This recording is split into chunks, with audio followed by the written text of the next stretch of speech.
One time I accidentally left my house without my hijab on. Now, before you guys come at me, I have a reason for why I did this, and I'll get straight onto it. So basically, this topic came up when I was doing my live, and someone asked me how long I've been wearing a hijab for, and I talked about how I've been wearing the hijab since I was 8 years old. Never took it off, but that's wrong because one time I had to. Not because I wanted to, but I'll tell you guys exactly why. So this is when I was on maternity leave 2 years ago. So my daughter was only a month old. She was literally 5 weeks old. And I was home, obviously I was home with her and I was eating lunch. So she was fast asleep in her cot. This is why you should always make sure the cot is always safe, because I'll get to why. But basically she was in the cot by herself sleeping, but it was completely safe. There was no cuddly toys, there was no blanket on her. She was born in the summer anyway, so she was pretty much sleeping with nothing in the cot, so she was completely safe and she wasn't on my bed or anything. And I was eating, and I'm Indian, so I like to eat with my hands, so this is an important part.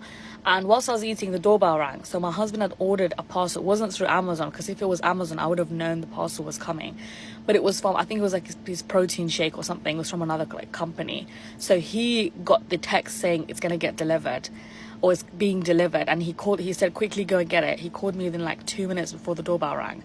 And the doorbell rang, and because I was eating, I was stupid. I didn't think to go and wash my hands. This is important. So I had my hand like this, because my hands are literally full of like food because I was eating with my hands. And I thought, okay, let me go to the door. And another mistake that I did is I didn't grab like a hijab or anything. So what I did is that we have 2 doors. We have double doors. So the first door is our private door to our flat. And then the second door is directly in front of the main door, but there's like a gap where we have our shoes and stuff. And there's a second door because we share that main front door with the upstairs tenant, because there's also a storeroom there in that little space. So between our private door and the front door there's like another storeroom, and we share that with the upstairs tenant, and that's why we have 2 doors rather than 1. So I thought, I opened my first door, so the private door that opens in our flat, and I didn't open the first door, and I said through the door, because I wasn't wearing a hijab, I told the guy, can you please leave the parcel, because we live in the basement flat, so unless someone comes down the steps they can't see me. So I thought, because I wasn't wearing a hijab, I said, can you please leave the parcel outside, I'll collect it in a minute because I'm not wearing a hijab. Like, I said that, and I can see the guy from out the window as well, so I can but he couldn't see me because the curtain was drawn.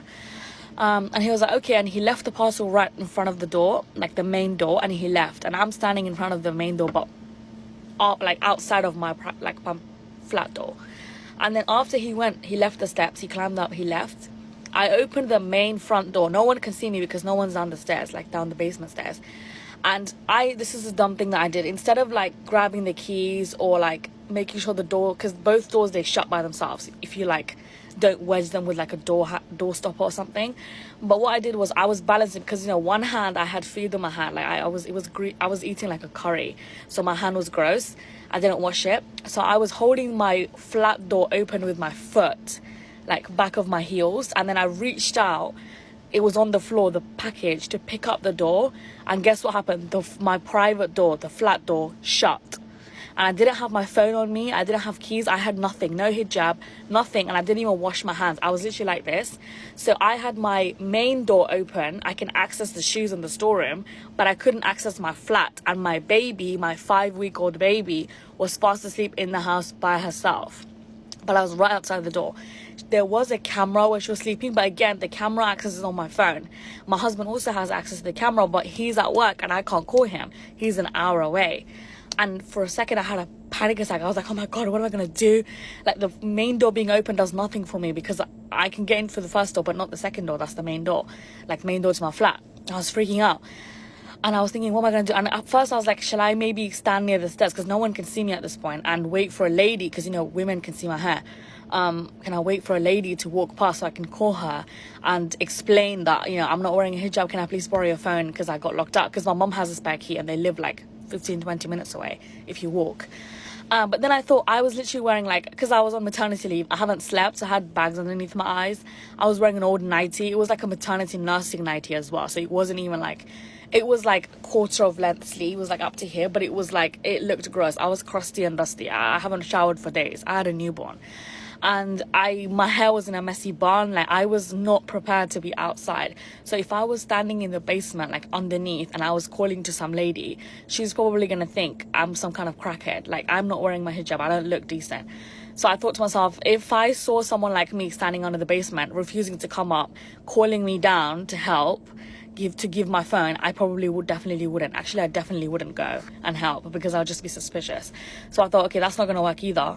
And then I thought, there's literally a shop, so 2 minutes down from my house, there's like an off-license vegetable and fruit shops, like a halal butchers as well, but they have the vegetable stores outside. And the guy who works there obviously knows me because I've been living on my street for years and years and years since I was a child. My old parents' house is also like down the road. So the people like that have the off-license shop, they know me. Obviously with my hijab, but they still know me. And I didn't know what else to do, guys. Like, what would you have done in that situation? My 5-week-old baby was locked in the house by herself. I was outside, the window was not open, and there was no way I can get my fat ass in through a window. It wasn't even open anyway because I was home alone. I didn't have any windows open in the front room because I was scared someone might come in from the outside, obviously. So I only kept like the room window slightly open, so that was open as I was worried about that, like some bugs might come in from the garden. I was scared and she was alone, and I was like, oh my god, what am I gonna do? So this is like within 5 minutes after, not even 5 minutes, like 3 minutes after I was locked out, I decided to run to that shop because there's nothing else I can do. Because he knows me, because even though I look like garbage, he still knows me. So I ran over there without my hijab on. Imagine, this is 2 years ago. And the minute he saw me, I think he realized what was going on, because he can see I was holding my hand like this. You can see there was like food bits on my hand. So gross, right? I wasn't wearing no shawl, no hijab, nothing. Just like crusty nightie. Oh my god, it was so embarrassing. And I quickly explained to him, I said, I'm locked out. He knows I have a baby. He's seen me with my baby. He's seen me when I was pregnant. I was like, my baby's inside. I got locked out. I don't have my phone. Can I please borrow your phone to call my mom? And he knew right away. Thank goodness. This is why you should memorize like key people's phone numbers. I have my mom, my dad's, because they've had the same phone number for years. Their phone numbers like memorized, and my husband's phone number memorized. But my husband's an hour away at work. There's no way calling him doesn't make sense. So I called. Thank goodness my parents were home. I called my mom, and he gave me this old ass button phone. So I was scared, even if she doesn't pick up because it's a random phone number, I can't even like shoot a voice note on WhatsApp on his phone, because he literally had like a button phone and there's no way he has WhatsApp in there. I was like, okay, and I called the number, and thank goodness she picked up. She was on Instagram or something. She was scrolling. Thank goodness she did, because she was like, my dad was there as well. She said, when the call came, she told my dad she's getting a random call from a random number. And my dad was like, oh, don't pick it up. It's probably a scam. But she was like, oh, I'm going to pick up because it's an 07 number. Obviously, it's a personal phone number. And she said, someone might need something. It might be. She just had a feeling that she should pick up. Thank goodness, alhamdulillah, mashallah, she picked up. I mean, I would have called my dad anyway. Like, I memorized his number as well. But still, she picked up within like the first like few rings.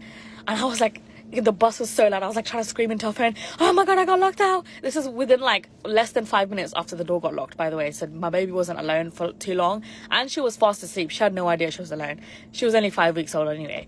And I was like, I got locked outside. I was eating. I came to get a parcel. Quickly bring the keys. Zia's by herself. And then my mom was like, oh my god, okay, we're coming. And luckily my brother was home as well, because I think it was like half term or the weekend. No, it wasn't weekend, it was half term, because my husband would have been home if it was the weekend. She then gave the keys to my brother. He came on his bicycle. So he came within like 3 minutes. He was racing apparently, because my mom told him, the baby's by herself in the room, in the house, and your sister's locked out. She's not wearing a hijab. Go quickly. So my brother, like, he was literally panting when he came. His face was bright red because it's in the summer. I was like, thank you so much. And yeah, and he came. And he gave me the keys. I opened, I went in. This all happened within like 8 minutes, because it took me like 5 minutes to like figure out what I was gonna do, because I was outside panicking. And then I went to the guy, and then I explained to him, and within like 3 minutes my brother was there. Even though it takes 20 minutes to walk, he rode that fast, because it's like residential area, so there's not many cars. So I'm guessing he just came so fast. And I was like, oh my god, how did you get here so quick? Because I thought it would take him around 10 minutes, and I was gonna like stand outside the window and listen to see if she was crying. Thank goodness she didn't wake up. Alhamdulillah, mashallah, she didn't wake up. And that was literally like 10-12 minutes of me being outside without my hijab on. But what would you guys have done in that situation? There's nothing else I could do. I mean, I can call the police or the fire, that's to like break the door. But I knew like someone had keys. And I do have my aunts living much closer to me than my parents. They live like literally 5 minutes on the road. I could have run to their house, but I didn't want to be outside in public without my hijab for too long. I wanted to limit the time. Plus, even if I went to them, they don't have spare keys. My parents have spare keys. So if I went to them, I'd still have to, it would just be longer. I didn't want to leave the house far away from my daughter. I had to be close to the house, and I had to make sure I called my mum, but being close to the house. And the closest